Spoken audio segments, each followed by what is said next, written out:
Hello everyone, कैसे हैं आप लोग। I hope you are better in your own home. आज का मेरा जो टॉपिक है फ्यूचर परफेक्ट टेंस है। आज मैं आपको पूरी फ्यूचर परफेक्ट टेंस पूरी इजी तरीके से बताने वाला हैं। आप पूरी वीडियो को एंड तक देखिए ताकि आप लोग को पूरी समझ में आ जाए, पूरी कंसेप्ट जो है आप लोग को क्लियर हो जाए, ठीक है। और आप लोग इस वीडियो की यदि देखते हैं तो आप लोग का स्किल जो है इंग्लिश स्पीकिंग का वह आपको डेवलप करेगा, ओके। तो सिंपली हम लोग जानेंगे कि फ्यूचर परफेक्ट टेंस होता क्या है, ओके। यानी कि फ्यूचर टेंस कहने का मतलब यही पता चल जा रहा है कि हम लोग भविष्य में बात कर रहे हैं ना। कोई भी चीज़ को यदि बात कर रहे हो तो वो भविष्य में बात कर रहे हैं, ठीक है। जैसे कि वह खेल चुका होगा, ठीक है, यानी खेल चुका होगा, तो हम लोग भविष्य में बात कर रहे हैं कि वो खेल चुका होगा, ठीक है। यानी कि खेलने का काम जो है वो भविष्य में कर चुका है, यानी फिनिश कर चुका होगा। वैसे जो भविष्य में किसी निर्धारित समय तक समाप्त हो चुका रहेगा उसको हम लोग फ्यूचर परफेक्ट टेंस कहेंगे, ठीक है। परफेक्ट कहने का मतलब कि पूरी तरह से वह निर्धारित हो चुका होगा, ठीक है।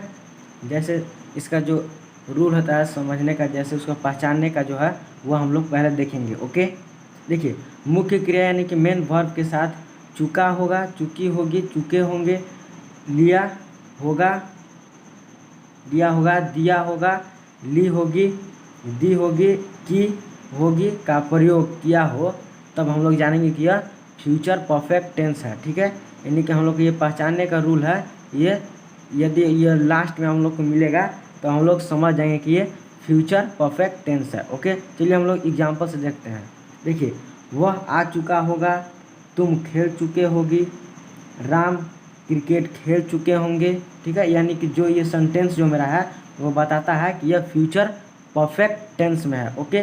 देखिए, ये है चुका होगा, चुकी होगी, चुके होंगे, ये जो मेरा है वो बताता है कि ये फ्यूचर परफेक्ट टेंस में हम लोग बात कर रहे हैं, ठीक है।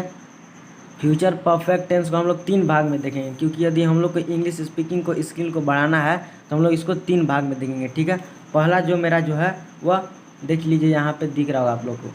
पहला जो मेरा है वह अफर्मेटिव सेंटेंस को देखेंगे, यानी सकारात्मक वाक्य। और दूसरा निगेटिव सेंटेंस यानी नकारात्मक वाक्य। और तीसरा इंट्रोगेटिव सेंटेंस यानी कि प्रश्नवाची, जो भी क्वेश्चन मार्क देकर क्वेश्चन को दिया जाता है, ठीक है। यानी कि WH फैमिली का यूज किया जाता है। WH फैमिली कहने का मतलब है कि वाट, विच, वेन, हु, होम, ठीक है। यानी कि ये सेंटेंस जो है WH फैमिली में आता है। चलिए हम लोग सिंपली अफर्मेटिव सेंटेंस को पहले देख लेते हैं। अफर्मेटिव सेंटेंस का पहले हम लोग स्ट्रक्चर देखेंगे, उसके बाद हम लोग इसको बनाएंगे, ठीक है, हैंडल करेंगे।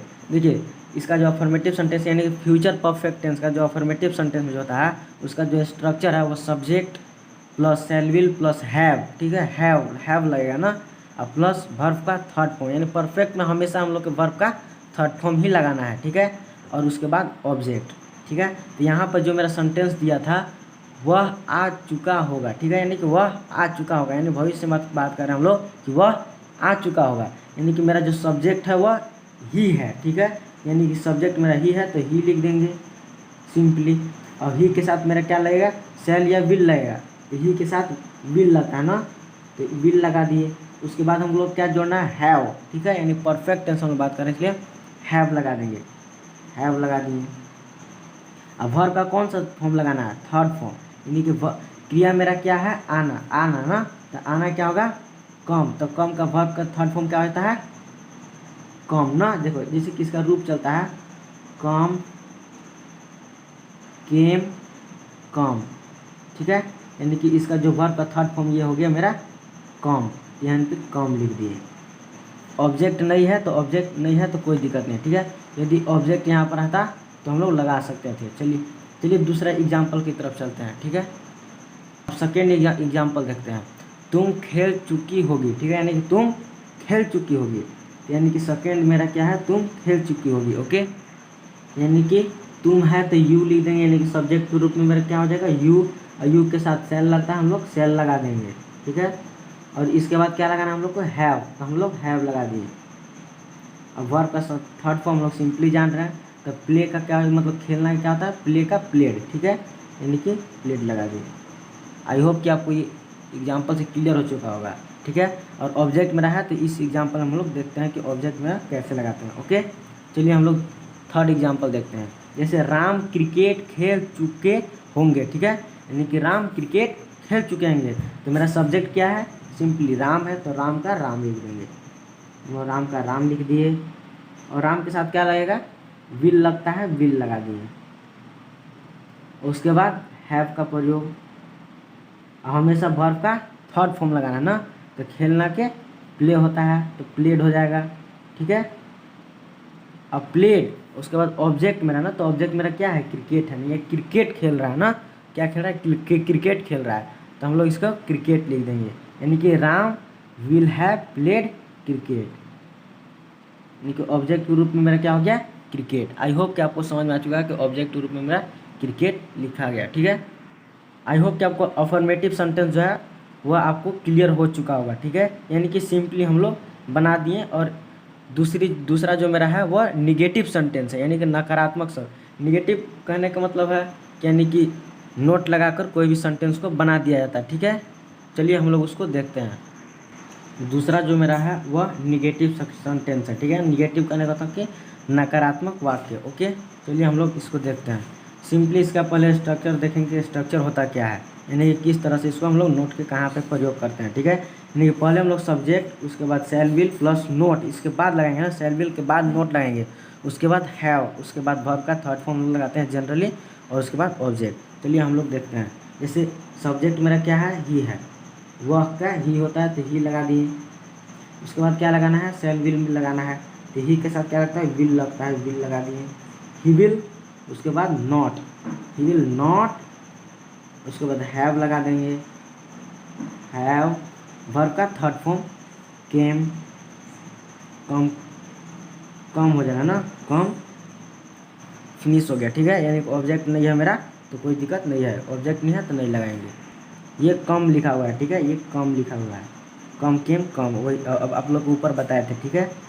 चलिए सिंपली आप लोग समझ गए होंगे कि यानी कि इसके बाद शैल विल के बाद हम लोग का नोट लगाना है, उसके बाद हैव लगाना है, ठीक है। आई होप कि आपको ये समझ में आ चुका होगा। चलिए एक और एग्जांपल लेते हैं जिससे आप लोग कॉन्सेप्ट क्लियर हो जाए। सिंपली आप लोग के यहाँ पे सेंटेंस दिख रहा होगा, तुम नहीं पढ़ चुके होगे, यानी कि फ्यूचर में बात करें, तुम नहीं पढ़ चुके हो। मान लीजिए किसी से आप क्वेश्चन बोलते हैं, तो यदि वो नहीं बताता है तो आप लोग बोलते हैं कि तुम नहीं पढ़ चुके होगे, ठीक है। तो इसको हम लोग कैसे बनाते हैं, देखिए समझिए। यानी कि पहले सब्जेक्ट हम लोग देखेंगे, ठीक है, यानी कि इंग्लिश में बोलना है तब हम लोग के ये बोलेंगे, ठीक है। यानी कि सब्जेक्ट हम लोग देखेंगे, तुम का यू लिख दिए, यू के साथ शैल विल का प्रयोग करते हैं, तो यू शैल। उसके बाद हम लोग को क्या प्रयोग करना है, नोट का, तो नोट लिख दिए। उसके बाद हैव, उसके बाद वर्ब का हमेशा थर्ड फॉर्म लगाना है, यानी कि पढ़ना क्या होता है, रीड, रीड, रीड, तीनों रूप एक ही चलता है, ठीक है। तो रीड लिख दिए। यदि यहाँ पर किताब रहता तो हम लोग के बुक लिख देते, ठीक है। आई होप कि आपको ये क्लियर हो चुका होगा, ठीक है। यानी कि यहाँ पर किताब होता है तब हम लोग यहाँ पे बुक लिख देते, ठीक है, होता तब हम लोग लिखते ये, ठीक है।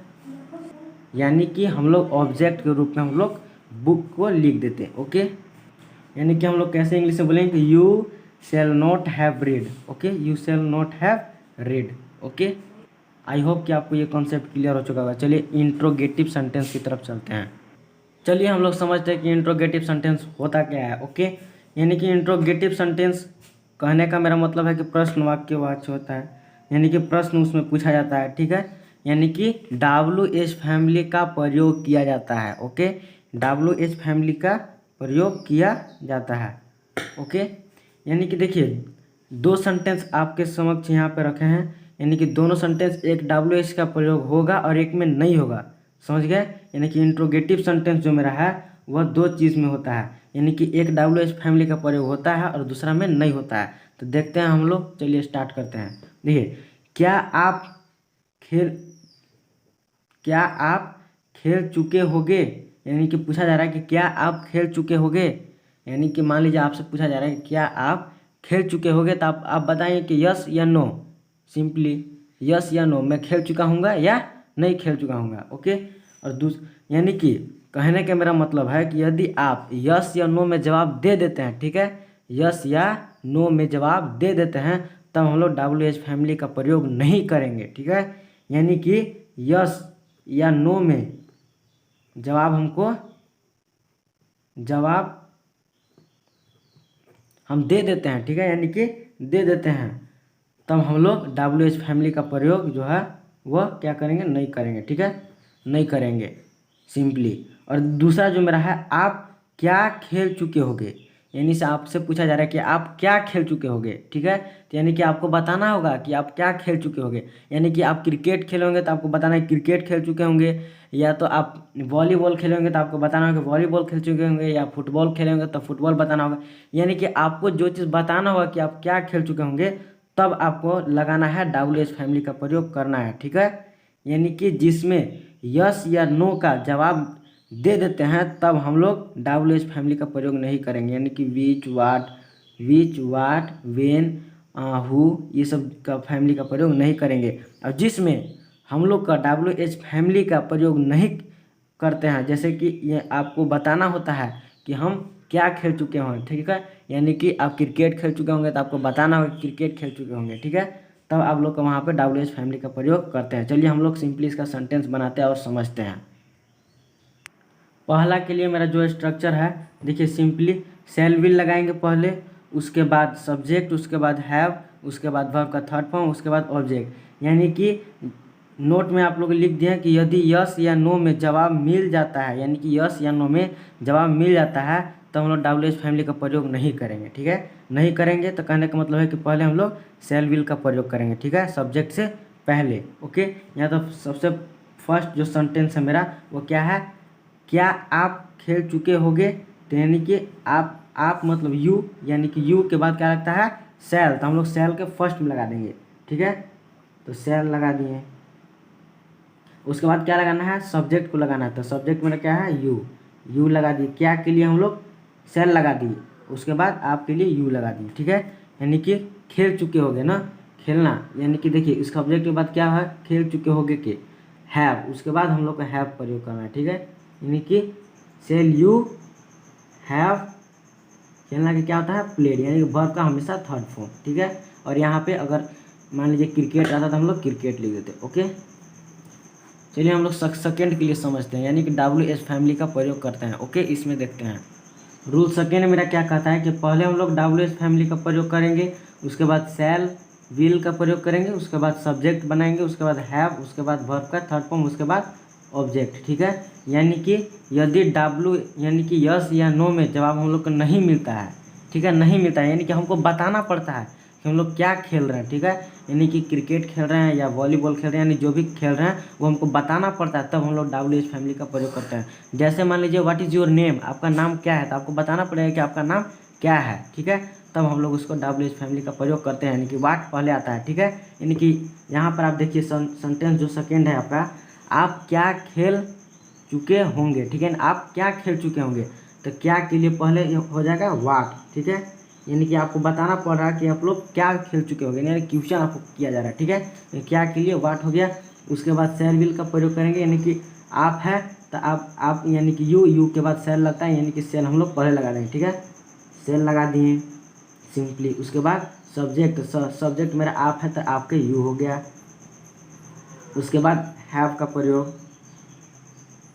उसके बाद वर्ब का थर्ड फॉर्म। ठीक है, वर्ब का थर्ड फॉर्म हमेशा लगाते हैं, यानी कि परफेक्ट हम लोग जब भी बात करते हैं तो। ठीक है, और ऑब्जेक्ट नहीं है तो कोई दिक्कत नहीं है, नहीं लगाएंगे। Thank you. समझ में आपको लोग, आई होप कि आपको ये कॉन्सेप्ट जो है क्लियर हो चुका होगा।